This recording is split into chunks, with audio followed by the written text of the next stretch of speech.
आपने आपकी income tax की रिटर्न तो फाइल कर दी होगी, बट गलती से उसमें कुछ मिस्टेक रह गई है या फिर कुछ एरर रह गया है, या आप अपनी जो सैलरी है वो फॉर्म 16 या 26 एएस से नहीं मैच करवा पाए हैं अपनी रिटर्न में, या फिर हो सकता है आपने कोई ऐसा डिडक्शन मिस कर दिया हो जिसकी वजह से आपका जो इनकम टैक्स का रिफंड है वो नहीं बना हो, या फिर जो रिफंड है वो बहुत ही कम अमाउंट का बना हो।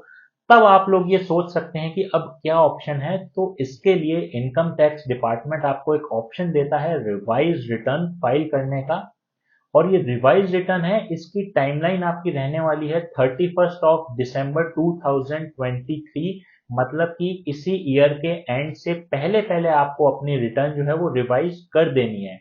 And bye filing revise return you can rectify any error made in the original return and be 100% sure that you have accurately calculated your tax liability, and revised return will be as good as your original return।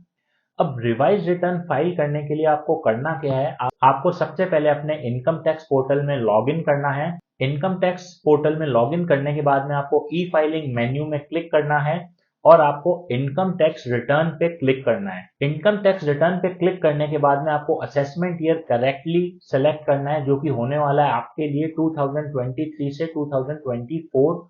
उसके बाद में आपको revise return के option पे click करना है, submit and prepare online के option पे आपको क्लिक करना है। और आईटीआर फॉर्म में आपको ध्यान रखना है कि रिवाइज रिटर्न में आपको क्लिक करना है।